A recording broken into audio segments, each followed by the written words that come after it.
Good. Well, good afternoon. Before I start, I'll introduce everyone, at least here with me, and hopefully you guys all know each other. I think I know a lot of you. I'm Spencer Collier. This is my wife, Melissa, and this is my attorney, friend Kenny Mendelson, who was kind enough to let us use his office today. If I'd had any idea of the size of the turnout, maybe we'd have found something a little small, a little bigger. I appreciate you guys making it work. Again, thanks for coming today. I'm going to read a brief statement, and then I'll try and answer a few questions. Keep in mind, Kenny is my attorney. I'm going to listen to my attorney, and if he says don't answer something, I'm not. Before I start, I want to point this out. Everything that I'm about to tell you, I am willing to say under oath. I am willing to say in front of a grand jury with my hand on the Bible. I challenge the others to be willing to do the same. I know the events of the past few days have been hard for my family. It's been hard for the Bentley family. And most of all, it's hard for the people of Alabama. My career has been dedicated to public service and law enforcement. I am proud to have served honorably for over 15 years, twice receiving a governor's commendation for service beyond the call of duty. I was honored in 2010 to be chosen as Governor Bentley's Director of Homeland Security, and then in 2013 as Alabama's first Secretary of Law Enforcement. And I fully believe that I served in both positions with honor and integrity. I was proud to serve alongside men and women who every day put their life on the line for the citizens of Alabama. Unfortunately, Governor Robert Bentley, who I considered a close personal friend for over 15 years, within the last several weeks, made the decision to terminate 4 hard-working law enforcement employees whose only crime was to do their job, to follow the law, and they were loyal to me. Another 4 law enforcement officers were transferred for the very same reason. It is not fair to these fine men and women. It's not fair to me. And most importantly, it's not fair to the people of this state. My relationship with Governor Bentley was positive for the better part of almost 15 years. As I mentioned earlier, I considered him both a close personal friend, and in fact, at times, I even looked at him as a father figure. I saw the first sign of change in Governor Robert Bentley in August of 2014. I became aware of a text message that was sent from Miss Rebecca Mason to Governor Bentley. The text message was accidentally intercepted by Governor Bentley's body man, his personal security. That man was Sergeant Stan Stabler. Sergeant Stabler accidentally picked up Governor Bentley's cell phone as he left it in the Suburban, and on the cell phone there was a text that was sexual in nature. Sergeant Stabler brought that to the attention of his supervisor at that time, which was Chief Wendell Ray Lewis. Chief Lewis, who brought the complaint to my attention. This was in early August. The convention was August 1st through 3rd in Point Clear, Alabama, at the BCA conference. During that same week, in fact on August 5th, Chief Lewis came into my office and played me parts of an audio recording in which Governor Bentley and Rebecca Mason were participating in an inappropriate sexual conversation. The tape was brought to my attention by Chief Lewis, who received it from a Bentley family member. This member of Governor Bentley's family was on the phone with Chief Lewis while the tape was being played in my presence. On that same date, on August the 5th, at approximately 5 o'clock, I dismissed Governor Bentley's security detail that day, and Sergeant Lewis and I took over Governor Bentley's security and drove him to Greenville.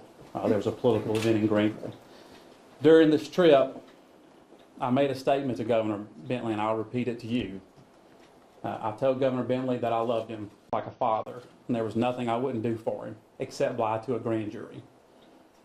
I made Governor Bentley aware of the recording that I heard.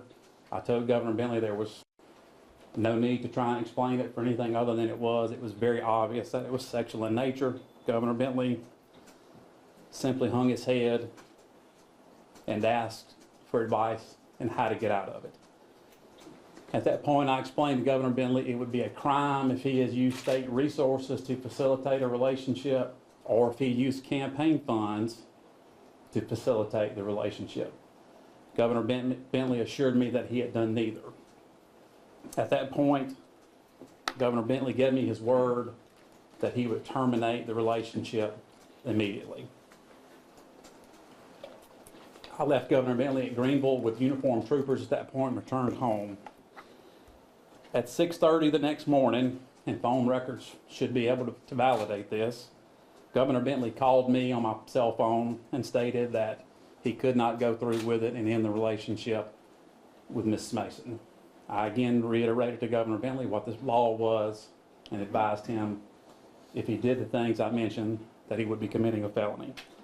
From August of 2014 until the present, it has become apparent to me that Rebecca Mason has wielded a level of influence over both the governor and state government that I have never seen in all my years of public service. That includes serving almost 9 years in the state legislature. I have received complaints about our actions from law enforcement, government officials, other cabinet members, and members of the Bentley family. At the end of 2014, Governor Bentley made it clear to me in no uncertain terms that from that point forward, anyone that questioned Rebecca's influence would be fired. In early February, I informed Governor Bentley that Aaliyah was investigating an allegation into improper conduct involving the Attorney General's office. Special Agent Jack Wilson, who worked in special investigations and intelligence and who has a record that is impeccable, was assigned to do the investigation. Special Agent Jack Wilson conducted the investigation and concluded nothing improper was done by the Attorney General's office. On February 16th, I met with Governor Bentley, his legal advisor, David Byrne. Rebecca Mason was present. The governor's personal attorney, Joe Espy, was present, as well as members of my senior staff and my staff attorney. I made Governor Bentley aware that the Attorney General's office had requested an affidavit and that both myself and Special Agent Wilson would be submitting an affidavit as it was part of our job and our obligation as law enforcement officers. Governor Bentley instructed me to tell Matt Hardy, the Attorney General's office, that Aaliyah's investigation was still ongoing and not to do the affidavit. That was untrue. The investigation was done and we had concluded it.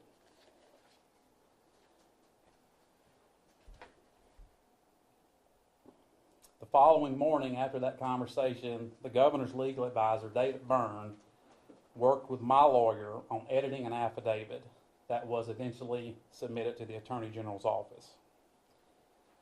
On February 16th, or at the February 16th meeting, both Rebecca Mason and Governor Bentley were both furious with me and my staff regarding the submission of the affidavit. Both Rebecca Mason and the governor yelled and ridiculed both me and my staff in the presence of the governor, in the presence of non-law enforcement officials, and both discussed law enforcement sensitive information. To say she was furious would be an understatement. As part of my law enforcement career, I've taught kinesics and taught body language. She had a level of anger that I've rarely seen as a law enforcement officer. Over the next few days, Rebecca Mason and Governor Bentley took action to end the careers. I mentioned earlier, 4 law enforcement employees have done absolutely nothing wrong. Their names were made public. They were embarrassed. Their jobs were ended immediately to the point where they received a call after lunch being told their insurance went in at 5 p.m. These men and women did not deserve this, and the people of Alabama did not deserve this. Yesterday, I found out via social media that I was being accused of misusing funds. Let me be clear, this is 100% untrue. As I mentioned earlier, I'll gladly say this in front of a grand jury, swear to it. I have and will continue to cooperate with the Attorney General's office in any aspect, whether looking into some trumped-up investigation by Stan Stabler or the governor, or the actions of the governor.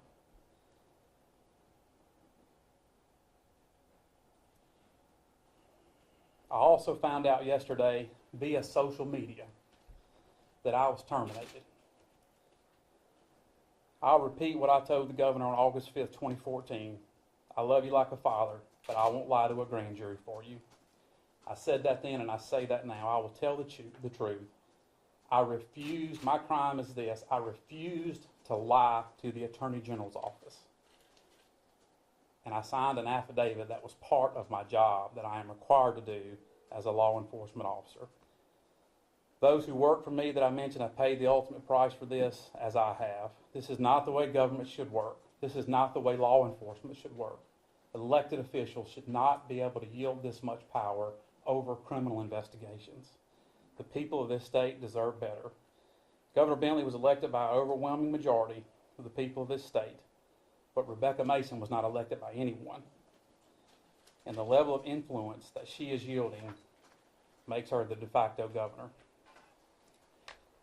That part concerns me because I believe the result has been undue and dangerous interference into operations and open investigations within the Alabama Law Enforcement Agency, both in terms of personnel movement and active investigations that were closed or ordered closed immediately as I walked out the door, contrary to my orders.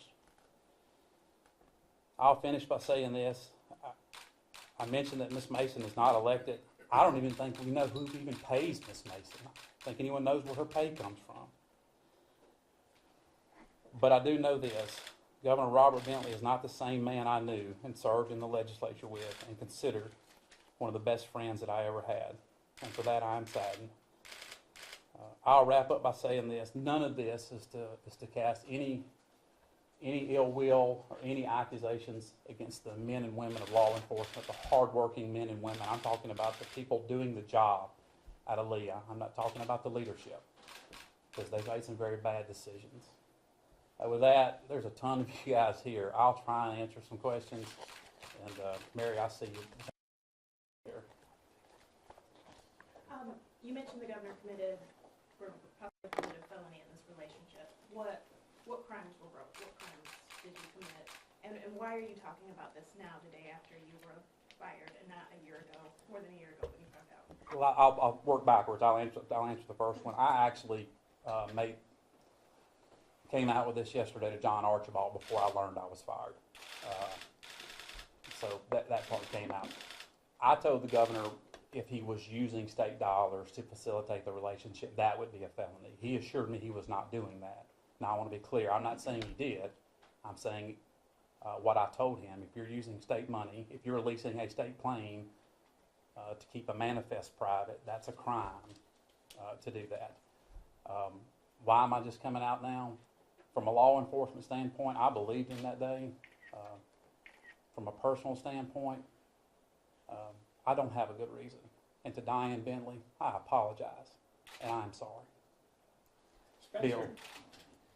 I wanted to ask you about these active investigations that were closed. Is this part of the reason why you're coming out to Yes. because that seems to have been covered up at the ALEA.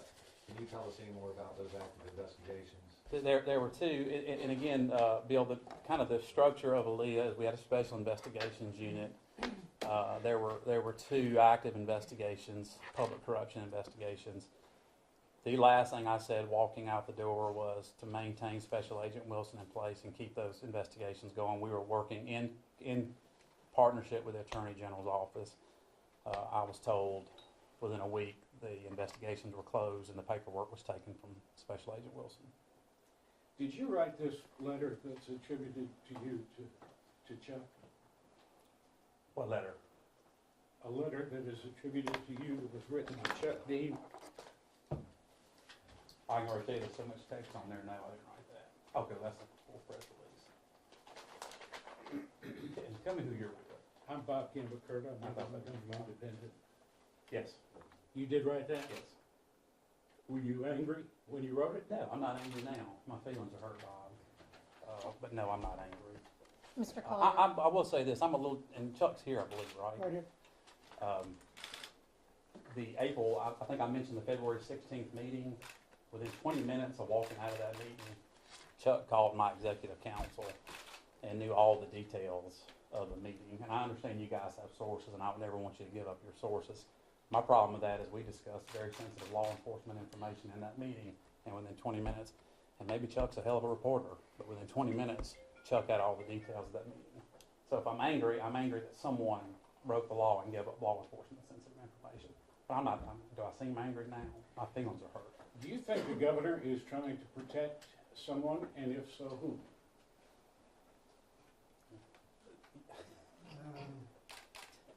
I think it speaks for itself. Yeah, because of the ongoing nature of this, can't really answer that right now. Would it be the people the investigations that were ended when you were terminated? Or when you were put on leave? Bob, I mean, I would be guessing the answer to that. I don't know. Do you plan any legal action? Were you given benefits on your? Oh, absolutely. I mean, I haven't even been given the courtesy of a phone call or a text message. I learned from one of y'all's text messages, one of y'all's social medias. Kenny? It's so early right now to decide what exactly we're going to do.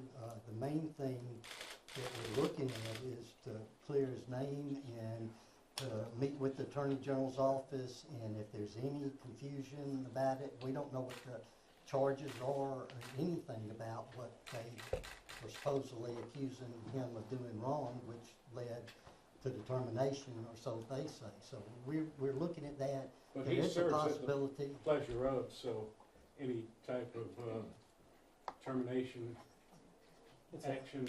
Well, without saying exactly, about this, because it's too early for me to know, but if you get fired, even if you're an employee at will, you can't fire somebody for cooperating with the grand jury. In fact, it's a felony. Yeah, and he was in putting that, and if that's the motivation behind it, that would open up some doors.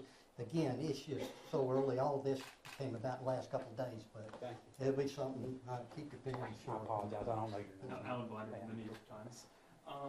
Do you have any evidence or thought that the governor used any state aircraft improperly? You mentioned that. Did you ever know if him using DPS or planes?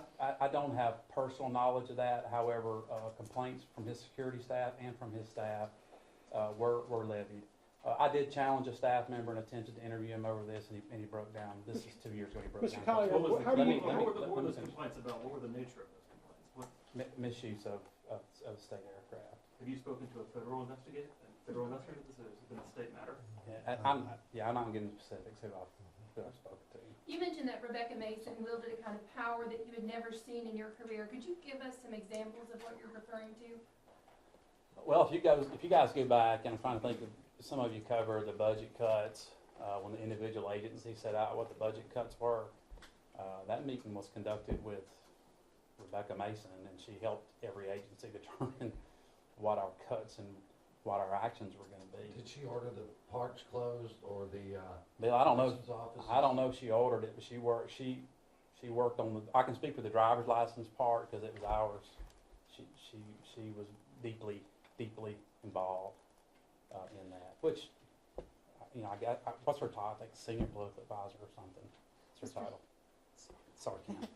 Can you give us some specifics of the conversation, the recording? Was it an in-person conversation, a phone conversation? Do you hear both parties, one party, and can you give us a little bit more about what was said on that call? Yeah, do you see any reason? I mean, it's been printed. I guess I think John scooped everybody got it. I can say this unequivocally: there was no way to explain it as anything other than sexual or romantic in nature. Body parts were mentioned. At one point, a statement was given: if we're going to do what we did yesterday, we need to lock the door. Did you hear one end of the conversation or both? There were two voices. I can distinctly, I can assure you that was Governor Robert Bentley's voice. The other was just a female. Do you know it was Rebecca I Purcell? can't. I would, and at one point when I confronted the governor on this August 5th, he said, "Well, that could have been someone in my family." That's just not the case. What are you saying that he admitted? Did he admit a relationship? Yes. Did he admit saying something inappropriate? Less than a month ago, the governor told me that he was still madly in love with Rebecca Mason, but he was a man of honor and wouldn't ask her to divorce her husband. How do you respond to That's Stan not- Stabler's denial of your charge that he found this sexually charged text I think message? the He said easiest, it didn't happen. yeah, I think the easiest answer, Chuck, is let's find Ray Lewis and ask Ray Lewis. Stan brought it to his supervisor's attention, and then Ray, as I was Ray's supervisor, he brought it to my attention. What I'd recommend is find Ray Lewis and ask Ray Lewis. He'll tell you the truth. Do you feel that Rebecca Mason's relationship with the governor and vice versa got in the way of state business, and did it harm state business? Based on what you know. It was just a level of influence. She yielded more influence than Seth Hammett did. I can tell you that. Who made these recordings? That was part of us looking into it. The governor, as most of you know, carries a security clearance, and one of the things that always concerns us is the potential for blackmail. Something was brought to my attention. I was concerned about that, make sure someone was not surreptitiously recording the governor. That could be used to challenge his security clearance. Through our investigation, we quickly determined that it was a domestic situation, and it was done within the family. And my recommendation to the governor at that point was, it's obviously domestic in nature. Did a member of the family give you the tape? No, a member of the family emailed it to Chief Lewis, and then they were on the phone with Chief Lewis while it was played for me. Was this his son? It was several members of his family. Several? Who else knows about this? I mean, obviously, these rumors have been out there for quite a while. A lot of people. Everyone in the inner office of the governor, most everyone in the legislature. And what would you say to people who do have direct knowledge about these events? Yeah, there's nothing I can say to them. I'll just repeat this to Diane Bentley, who I've also known for 15 years. She's the victim in this, and his sons are the victim in this.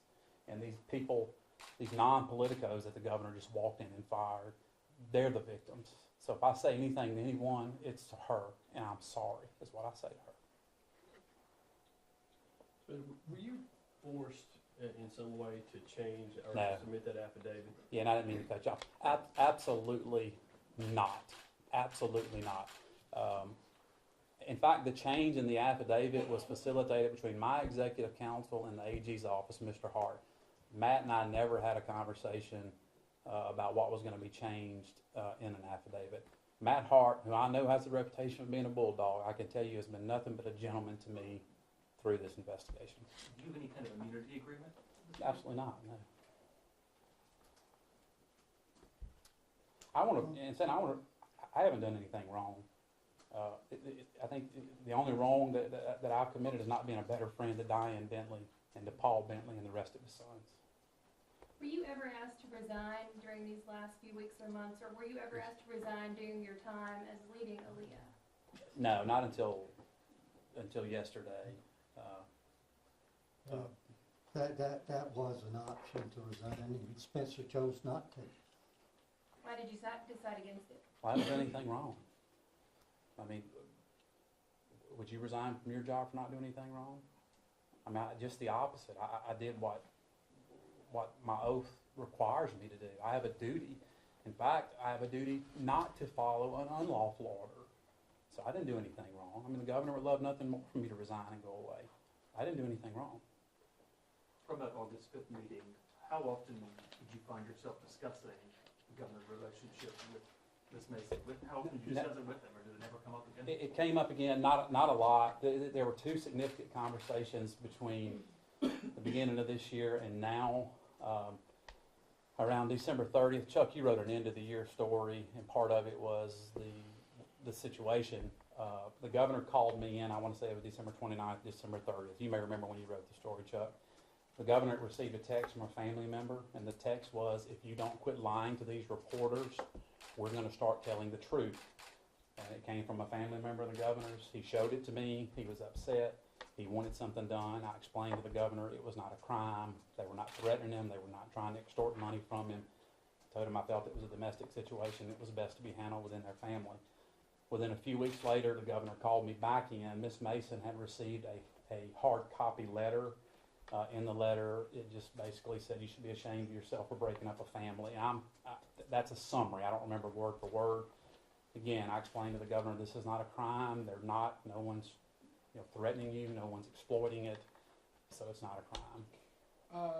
Rebecca Caldwell Mason is paid out of what's a dark money group. Do you have any knowledge of who puts money into that organization? I don't. I do think there is some concern of mitigation dollars, federal mitigation dollars going into that, and that's just, I think one of you guys know. You mentioned that you and the governor had a basically positive relationship for the term of the time you worked together. When did it become strained, and what issue kind of began to unravel the sweater, so to speak? Well, if you go back to the state of the state, I mean, 2 cabinet members were mentioned and praised. I was one of them. So, I mean, the governor may say now he didn't think I was doing a good job, but at the state of the state, he said I was doing a good job. I mean, the relationship was fine. We tried not to talk about it. He knew I didn't approve of the Rebecca situation. Melissa and I knew Diane when we served together, so he knew I didn't approve of it, but the work relationship was okay. The big difference was I cooperated with the Attorney General's office. The governor's point was this. He said, I'm the chief magistrate, and I'm telling you not to. I view it differently. I'm a law enforcement officer. I have an obligation to cooperate with the Attorney General's office. Is the governor worried about having to testify in the Mike Hubbard case? I have no idea, Bob. I can't. Has he ever expressed anything to you about that? No. Why did he hire Joe Espy? I don't know. And When did Joe Espy begin showing up in meetings? I saw Joe, the day the governor, it became public that Miss Diane had filed for divorce. It was around 10 that morning. I was out sick that morning. The governor called for me. As I was walking into his office, Joe was walking out. I want to be clear, I'm not here, Joe's doing his job. What was unusual was going into that February 16th meeting, and Joe was in there.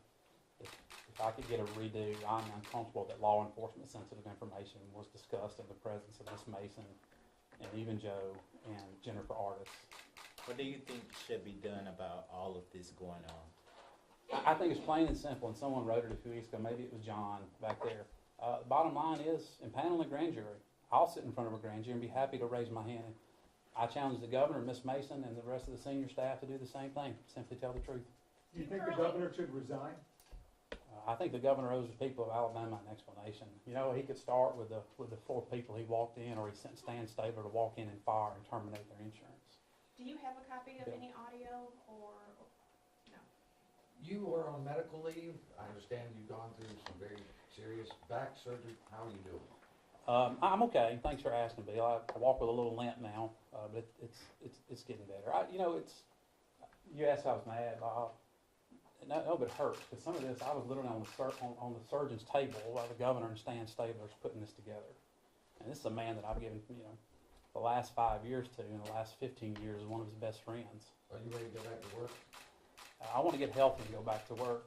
Absolutely, I want to go back to work. It may not be in this capacity, but law enforcement's in my blood, and I'm going to get healthy. Have you heard from anyone from Aaliyah? Have you had any contacts? I mean, just to give you, I know you were surprised by the allegations of financial mismanagement and where they found this money. Has anyone given you a window into how they arrived at that number and so forth? The first I had heard of it, they initially brought something to Kenny, and then they said, well, that's not what were the accusations, and then Chuck actually brought it to my attention yesterday evening. I'll say this again. They can turn Aaliyah upside down. I will cooperate in any way, shape, or form with the Attorney General's office or the FBI. I have not mismanaged a dime. I've done my job. I put together 12 agencies into one, and we did a good job. We did a great job, and it's just a shame to see what we put together be unraveled over just an improper personal relationship. Do you believe this was the plan all Is there any along? evidence that persists? Are you sure that there's evidence out there regarding the governor and a relationship? Do you believe there's evidence? Absolutely, I believe there's evidence, and I haven't read it, but I was just told that Yellowhammer's just released parts of the tape. Did you know that Mr. Stabler was gonna come in and do an investigation of Aaliyah? Absolutely not. I mean, he was only there for 2 days before he found all this amazing mismanagement of money. Prior to that, Sergeant Stabler worked only in executive security. So, thank y'all.